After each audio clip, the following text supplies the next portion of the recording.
વાસ્તુદોષ એ ઘર, ઓફિસ અથવા તો અન્ય કોઈ પણ પ્રકારના પરિસરમાં રહેલી ખામીઓનો ઉલ્લેખ કરે છે, જે નકારાત્મક અને વિનાશક ઉર્જાને પણ આકર્ષે છે અને જેનાથી એ સ્થળની સુમેળ અને શાંતિને ખલેલ પહોંચે છે.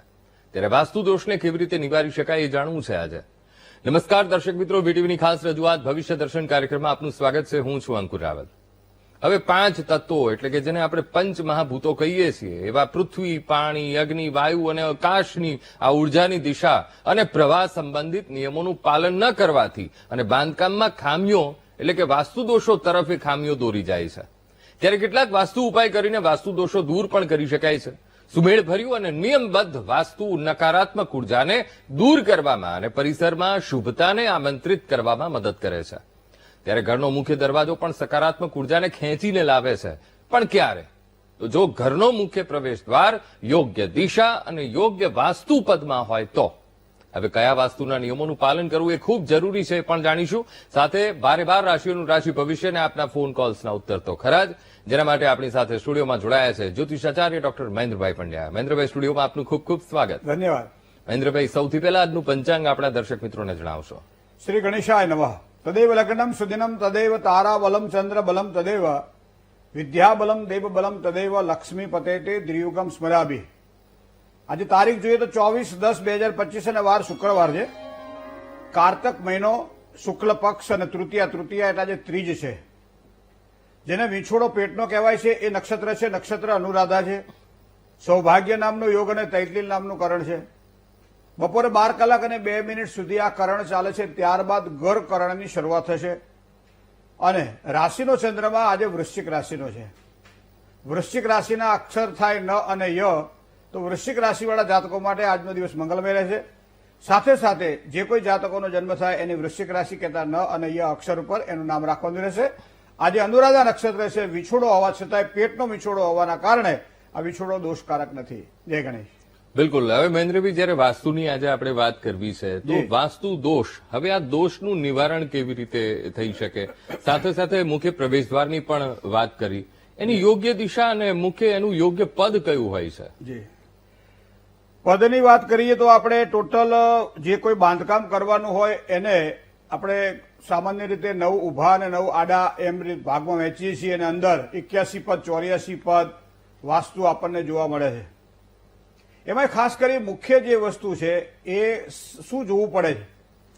ગુજરાતીમાં કહેવત છે કે ભાઈ, બહારથી થાકેલો વ્યક્તિ ઘરમાં આવે તો એનો થાક ઉતરી જાય છે, પણ ઘરમાંથી થાકેલો વ્યક્તિ વિશ્વના કોઈ પણ છેડે જાય તો એનો થાક ઉતરતો નથી.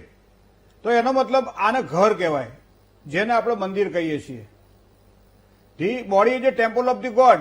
આ શરીર પણ ભગવાનનું મંદિર છે અને એ શરીરને રહેવાનું જે સ્થળ છે એ આપણું ઘર છે. જે વાસ્તુ દોષ રહિત હોવું જોઈએ તો એની સફળતા સારી મળે. તો પ્રથમ તો વાસ્તુ દોષ નિવારણ કઈ રીતે કરવું જોઈએ? આપણે દરેકના મનમાં આ પ્રશ્ન આપણને રહ્યા કરે કે વાસ્તુ દોષ કઈ રીતે કરવું. બીજું, જો મુખ્ય દ્વારની વાત કરવામાં આવે તો વાસ્તુના કેવા પ્રકારના દોષ જે મુખ્ય દ્વાર હોય અને એ દ્વારના દોષને દૂર કરવા માટે શું કરવું જોઈએ. ત્રીજી વસ્તુ છે ઘરમાં સુખ, શાંતિ અને સમૃદ્ધિનો વધારો કેવી રીતે થાય. મિત્રો, ઉપાય તો બધા નાના નાના છે પણ ફાયદાઓ ખૂબ એના મોટા આપણને દેખાય છે. તો પહેલા તો આપણે જાણીએ કે મુખ્ય દ્વાર છે એ દ્વાર એ કેવું હોવું જોઈએ. દરેક વાસ્તુશાસ્ત્રીઓ એમ કે મુખ્ય દ્વાર ઈશાન ખૂણામાં હોવું જોઈએ. પ્રથમ 3 પદની અંદર જો દ્વાર હોય તો વધારે સારી સફળતા અપાવે. કદાચ એ 3 પદની અંદર દ્વાર ન હોઈ શકે તો 9 પદમાં બાકીના જે 3 પદ છે એમાં જો દ્વાર હોય, જેને આપણે પૂર્વ દિશા કહીએ છીએ, તો પૂર્વ દિશામાં રહેલું દ્વાર એ શુભત્વ પ્રાપ્ત કરાવડાવે છે. કારણ કે સૂર્યના સીધા જ કિરણો ઘર અંદર પડતા હોવાના કારણે ઘરની અંદર કોઈ પણ પ્રકારના એ કીટાણુઓ, કોઈ પણ પ્રકારની જે વસ્તુ હોય તે દૂર થાય છે, જેના દોષના નિવારણ માટે આપણે આ વસ્તુ જોઈતા હોઈએ. પછી તમે સહેજ આગળ જાઓ તો એ 3 પદ બીજા આવે અને પછીના જે છેલ્લા 3 પદ છે અગ્નિકોણના આવે. તો અલગ અલગ પ્રકારે આ પ્રમાણે આપણે પહેલા તો મુખ્ય એના ક્ષેત્રફળને માપ્યા પછી ઘરના મુખ્ય પ્રવેશ દ્વારને આપણે જોઈ શકીએ છીએ. એ જ રીતે અગ્નિકોણાની અંદર અગ્નિની વાત કરીએ, અગ્નિમાં આવે શુક્ર આવે એટલે રસોડું આવે. ઈશાન ખૂણો 3 પદનો ઈશાન અને દક્ષિણની વચ્ચેનો જે ભાગ છે ત્યાં ઈશાન ખૂણામાં દેવત્વ આવે. બરાબર ક્ષેત્રફળની મધ્યના ભાગમાં 11 થી 13 અંશની અંદર આપણને બ્રહ્મ ભાગ જોવા મળે. એ જ પ્રમાણે પાછળના ખૂણાની વાત કરીએ તો વાયવ્ય ખૂણો આપણને જોવા મળે, નૈઋત્ય ખૂણો આપણને જોવા મળે, અલગ અલગ પ્રકારે આપણે જોઈ શકીએ છીએ. પણ આજ મુખ્ય આપણે વાત કરીએ મિત્રો મુખ્ય દ્વારની, તો સામાન્ય રીતે માનો કે મુખ્ય દ્વાર દોષકારક કઈ રીતે હોઈ શકે, પહેલા તો એ નક્કી તમે કરો. તમારા ઘરની અંદર મુખ્ય પ્રવેશ દ્વાર બીજા અંદરના દરવાજાઓ કરતા જો નાનો છે તો મુખ્ય દ્વારનો અહીંયા જે દોષ લાગે છે.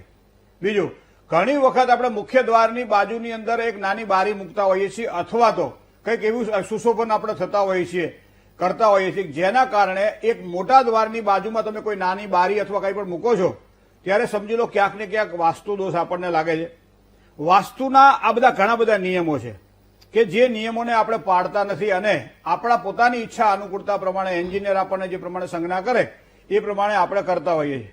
તો આ વાત આપણે જો વિચાર કરીએ તો ઘણી વખત તમને એવું લાગે છે કે સગા વહાલાઓ દ્વારા પરેશાની ઊભી થાય છે, મિત્ર વર્તુળમાં ઘણી વખત મનમેળ નથી રહેતો, ઘણી વખત પાડોશીઓ સાથે ઝઘડા થયા કરે છે, ઘણી વખત ખર્ચાઓ અધિક રહ્યા કરે છે, બહાર નીકળીએ તો એ તાના માના અને ઘરે આવીએ તો છાના માના. આવી કહેવત છે કે બહાર જુઓ તો એ ખુશ મિજાજ અને આનંદમાં રહેતા હોય, પણ ચાર દિવાલની અંદર જ્યાં પ્રવેશ કરે એટલે બધી જ એનર્જી સુકાઈ જાય, જે રીતે ઉનાળામાં કોઈ નાના છોડ સુકાઈ જાય એ રીતે.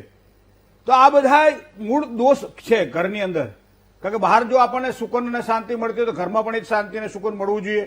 તો એક કારણ છે અહીંયા વાસ્તુ દોષની અંદર મુખ્ય પ્રવેશ દ્વારનું. તો હવે આપણે સામાન્ય રીતે શું કરીએ, સવાર સાંજ સંધ્યા સમયે ઘરની અંદર દીવો અને ધૂપ કરતા હોઈએ છીએ, આરતી કરતા હોઈએ ત્યારે કપૂરનો ઉપયોગ કરતા હોઈએ છીએ.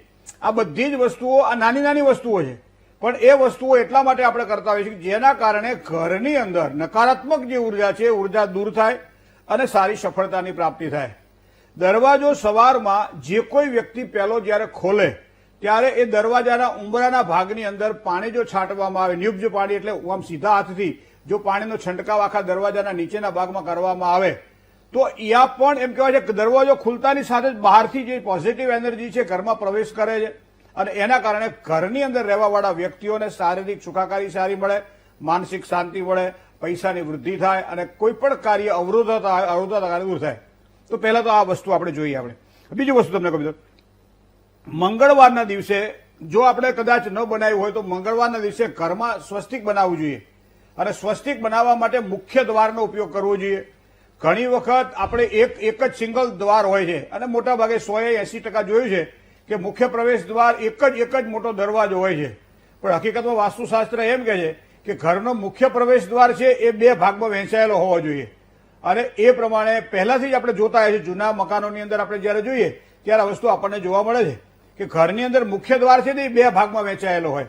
હવે ઘરનો આખો ભાગ આપણે સીધો વહેંચાયેલો છે, એક જ ભાગમાં આપણે દરવાજો ઉભો કરી દઈએ છીએ, બહારના ભાગમાં જાળી કરીએ છીએ, મોટા ભાગે જાળી આપણને લોખંડની જોવા મળે છે અથવા તો અડધું લાકડું અડધું લોખંડ આપણને જોવા મળે છે. પ્રવેશ દ્વારની અંદર જ આપણે રાહુ શનિ જેવા ગ્રહોને પ્રભુત્વ આપી રહ્યા છીએ, જ્યાં ઉર્જાનો કારક એ શુક્ર હોવો જોઈએ અથવા તો ચંદ્રમા અથવા તો સૂર્ય હોવો જોઈએ. ત્યાં શનિ મહારાજને રાહુ મહારાજનું પ્રભુત્વ વધ્યું. તો હવે એને દૂર કરવા માટે શું કરવું જોઈએ? આપણે વધ્યું તો થઈ ગયો, તોડાય તો નહીં ભાઈ, હમણાં જ દિવાળી ગઈ એટલે ખર્ચા વધી ગયા હોય, પણ મને લાગે છે ત્યાં સુધી મંગળવારના દિવસે તમે ત્યાં સ્વસ્તિક બનાવો.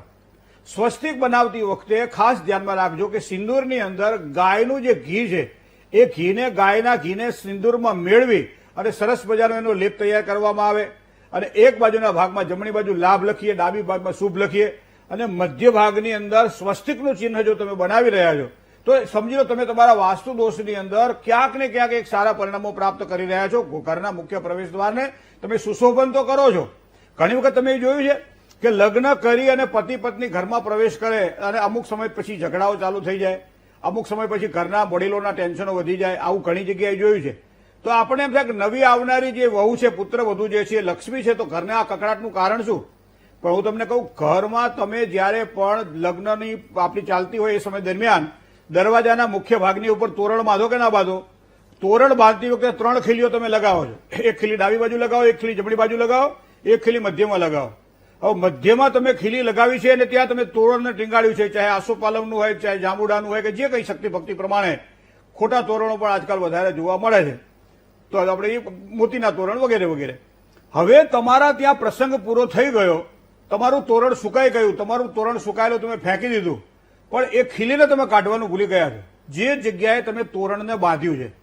તો તોરણને બાંધવા વાળી ખીલી તમે જ્યારે પણ આવાગમન કરો છો, ઘરની અંદર મુખ્ય પ્રવેશદ્વારની અંદર બહાર તમે જ્યારે જાઓ છો ત્યારે એ ખીલી તમારા મસ્તક ઉપર આવે કે ના આવે? હવે 9 ફૂટથી વધારે મોટા ભાગે દરવાજો હોતો નથી. શરીરની અંદર લોહ તત્વ છે, આપણે જે લોહી છે ને, બ્લડ, શરીરની અંદર લોહી છે, લોહીમાં લોહ તત્વ હોય છે.